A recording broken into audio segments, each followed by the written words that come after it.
السلام علیکم ناظرین، میں ہوں کامران خان اور آپ دیکھ رہے ہیں شیو نیوز۔ آپ کو بتاتے چلیں، جاوید لطیف جو کہ مسلم لیگ نون کے اہم رہنما ہیں، ایم این اے ہیں، انہوں نے کچھ دنوں پہلے میڈیا پر ایک بہت ہی عجیب سی بات کی، جس میں انہوں نے کہا کہ اگر مریم نواز کو گرفتار کیا گیا تو ہم پاکستان کھپے کا نعرہ نہیں لگائیں گے۔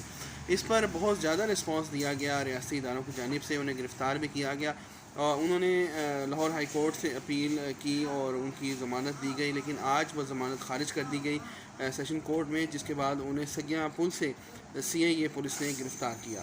بہت ہی صورت میں، بہت ہی جلدی میں یہ گرفتاری ہوئی۔ ایسے محسوس ہوا کہ جاوید لطیف جو ہیں وہ را کے ایجنٹ ہیں۔ بلا شبہ مسلم لیگ نون سینٹرل پنجاب کی جماعت ہے، اور سینٹرل پنجاب میں ایسے جذبات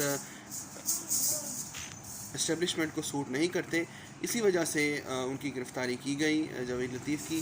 اور اس گرفتاری کے بعد جو ہے بیانات تو بہت سے آ رہے ہیں، لیکن معافی ابھی تک نہیں مانگی جاوید لطیف نے میڈیا پر آ کر، جس کے بعد ان کے خلاف قانون بھی حرکت میں ہے، اسٹیبلشمنٹ بھی حرکت میں ہے، عدلیہ بھی حرکت میں ہے، اور دیکھتے ہیں یہ حرکت جو انہوں نے کی ہے یہ انہیں کہاں تک حرکت کرواتی ہے۔